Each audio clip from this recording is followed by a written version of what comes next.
I haven't seen anything on the main media about this predator. Diddy is now on I have seen a Tubi documentary, a Peacock channel documentary, TMZ documentary, but I ain't seen none for Michael Jeffries, the former CEO of Abercrombie and Fitch. Michael Jeffries. Michael Jeffries.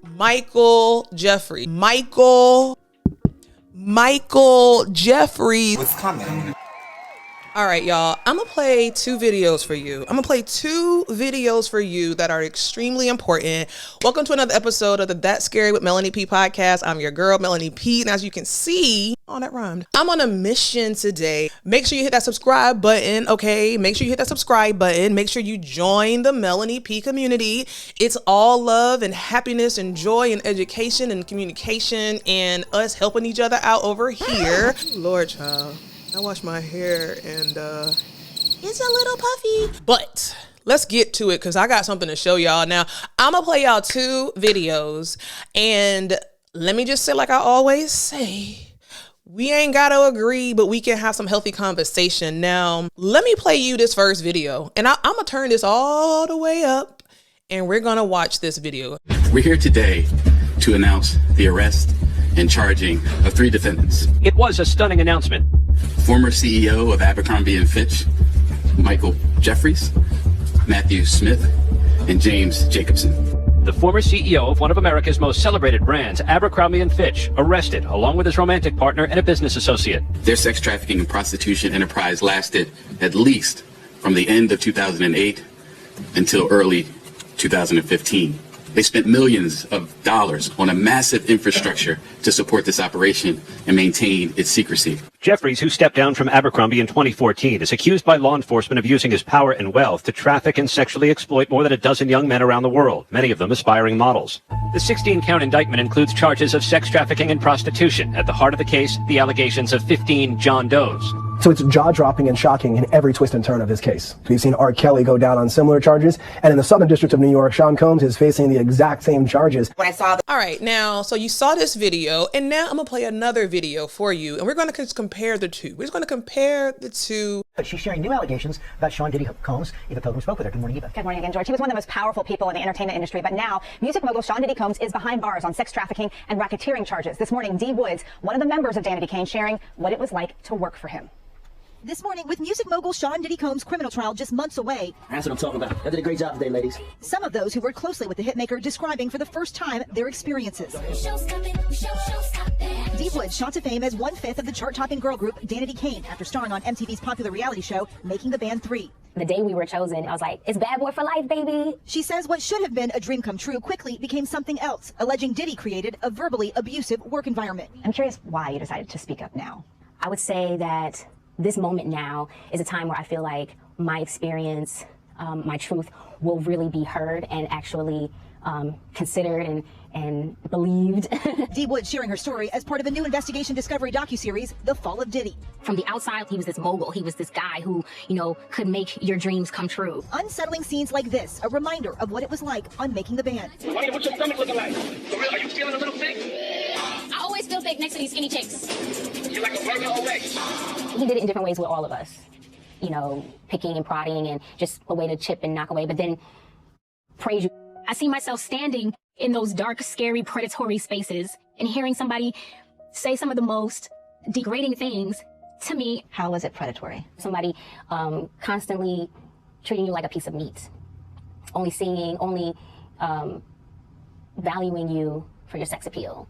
And in some of the environments, it was even scary to be by yourself. Despite turmoil on. All right, y'all. So those are two very different but somewhat the same videos. But let's go to the first one. Now, the first one, we have the previous owner of Abercrombie and Fitch, a white man, right? And he has been accused of trafficking young boys. He's been accused of prostitution. He's been accused of having millions of dollars invested in well, I don't want to say child, but sex trafficking. So he has had millions of dollars invested in sex trafficking, prostitution, and there's now 15 John Does that have come out against this man. He has done this from 2008 to 2015. Now, none of this is right. What this man did isn't right, and what is alleged that Diddy has done and what we've seen with our naked eye is not right when it comes to Cassie. So let's just, for all the people who want to have a game of semantics, let's just start there. But here's my issue, and I think here's a lot of people's issue, and I feel like it's up to us, especially people who have these type of spaces, to put things like this on the forefront and ask questions, okay? Let me get this man's name, his actual name, because I want to say his name. Michael Jeffries, the former CEO, Jeffries, the former CEO of Abercrombie and Fitch, Michael Jeffries, the former CEO of Abercrombie and Fitch, Michael Jeffries, the former CEO of Abercrombie and Fitch, has been accused of sex trafficking, prostitution, investing millions of dollars to have this swept under the rug. There's now 15 John Does, and I have not seen this anywhere on the news. I have not seen any raids. I have not seen any documentaries. I've not even seen anybody come out and talk about it. And I don't like that. And even let's read some of the comments, okay? We don't get the same rope as Black people. This is no shock. But Sean Puffy Combs is on every news outlet. White privilege, period. Let's not get it twisted. No big raid, no FBI SWAT team, nothing on CNN, nothing on Fox, no analyst on what happens next. Abercrombie and Fitch was a big business. No memes, no jokes, no skits. They're too busy throwing Diddy in our faces. This is why they made sure Diddy's case was sensationalized. They need a distraction, I say. Keep the same energy. We are not and never will be on even playing fields. I can go on. He got a $10 million bond and an ankle monitor. Sounds about white. The difference is clear as the nose on your face. And why is he out on bail? He's white. Crime is crime, but it's always a harsher punishment on Black defendants. Because Black folks help promote our wrong and the other races never hit repost. They stay quiet and help them get the help and the therapy they need, because it's going to come out as a mental health issue. Here's the thing. And I got to keep it a buck, because listen, I got to keep it a buck. When I first saw D Woods talk about on Good Morning America, it did something to me. I'm not gonna lie. It did something to me. I feel like she was saying a bunch of nothing. I feel like she took this time to, talk about Diddy and what Diddy did to her. She's taking this time, and I don't know if a lot of people would do that, but she's taking this time to make her name relevant again. And she's using the fact that Diddy is now on I have seen a Tubi documentary. I have seen a Peacock channel documentary. I have seen TMZ documentary. I have seen so many documentaries come out, but I ain't seen none for this gentleman who was the owner of Abercrombie and Fitch. Now, I want to go over some of the things that D Woods alleged. She said that it was a verbally abusive work environment. He said she was one cheeseburger away. She said that she was standing in dark, predatory spaces and being treated like a piece of meat and only being valued for her sex appeal. And I hate to not be a girl's girl here, but this is just disgusting to me. And we're in such a vulnerable place as a Black community that at some point, we got to stand together, child. At some point, Like this person was saying, we got all the memes, we got all the jokes, we got all the, pointing the finger at Diddy, but here's a whole white man who was literally over here trafficking John Does, 15 John Does from 2008 until 2015. Michael Jeffries, okay? Like, I mean, I don't even know his name, if that's his name. I don't even know his name. I haven't seen anything on the main media about this predator. And here's the other thing, as it relates to D Wood. Okay, if you went through something, sis, I am so sorry that you went through something and I wish you well. But making the band was over 10 years ago, number one. Number two, let's just dig into this. She said a verbally abusive environment. That can be corporate America, child, every day. Was that worth you getting on GMA and talking negatively about this black man who's plastered everywhere? Again, I'm not saying that what he has been accused of is right. It is not. But just like these comments said about Michael Jeffries, let me make sure I'm saying his name right, child. What is his name? Michael Jeffries.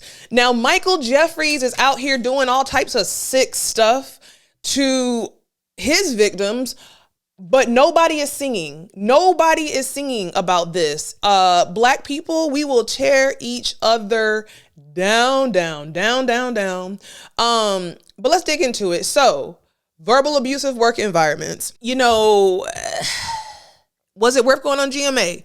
Her saying that he said that she was one cheeseburger away. That is nothing new in Hollywood. God, I'm just like, it's just so frustrating to see what is happening with the white man. And listen, I love white people. I love black people. I love the Latino. I love everybody. But right is right. Wrong is wrong. I have a good amount of white friends. And a lot of my white friends are in agreement that this ain't right. This ain't white. This ain't right. Verbally abusive work environments, that's everywhere. Cheeseburger away. In Hollywood, we understand that though it may not be right, a lot of people, especially in the music industry, that is a common theme. They want somebody skinny. They want somebody, especially in that time, he was not the only one. How many times have we seen Simon Cowell say the most heinous things on, what was that called? Stars, whatever the show is, I'll include it. Like, how many times have we heard Simon Cowell say heinous things? How many times have we heard on America's Next Top Model people say heinous things about people, they're just a burger away? Like, this ain't it, sis. Standing in dark predatory spaces. Now, what the hell that mean? That's whatever. And, I feel like this interviewer was questioning her, like, well, why didn't you say nothing? And what does that mean, predatory spaces? And, all these questions, and her answers didn't give what I needed it to give. For her to say that she was treated like a piece of meat and that her value was only based on her sex appeal. You're in a girl group. Not saying it's right, but that was the norm. Not saying it's right. That was the norm. You did not have to be there. You could have left. You didn't leave. You got fired. So at the end of the day, if you was in predatory spaces, if you had a problem with being treated like a piece of meat, if you felt like it was a harsh and abusive work environment, why you came every day? Why did you come every day? And here's the thing, this black man that she's, defaming and on the bandwagon of talking negative against, her whole career is based off the fact that he chose her to be on this show. And she's been able to flourish in her career because of this man that now she's doing a whole documentary against. Where is the documentary on Michael Jeffries, the former CEO of Abercrombie and Fitch, Michael Jeffries? Where is that documentary? Tubi, get on it. Because when did this come out? This came out rather recently. And, it really makes you think, especially when you go into the news media, they're pushing out the narrative and they're pushing out the news that is tailored to whoever it is, to make whatever these groups are, look worse. There's a lot of stuff going on. Let's flip the coin on this. There's a lot of missing children who are black and brown. We don't ever be seeing them on CNN, on Fox, on GMA. We don't see them. And here it is, Michael Jeffries. He out here flying his victims all over. Now, I don't know if this is true, but I wouldn't be surprised if all he got is an ankle monitor and he's out on bail. Why is he not a danger to society? Why didn't they fly over his home and raid and pull out his children or whoever was in his home and pull them out, put them in handcuffs? Why is it not the same across the board? Why is it that Black people, you know, and I'm not going to sit here like I haven't reported or said anything about P. Diddy. Honestly, most of it has been probably to the wrong side, meaning that innocent until proven guilty. We know it's not fair. He's not in a fair situation. Obviously, as you can see with Michael Jeffries, who was the CEO, the former CEO of Abercrombie and Fitch. Y'all, let me know what you think about Michael Jeffries, the former CEO of Abercrombie and Fitch, and his sex trafficking, his prostitution, these 15 John Does, him doing this for almost 10 years, 8, 9, 10, 11, 12, 13, 14, 15, almost 10 years from 2008 to 2015, investing so much money to keep this under wraps.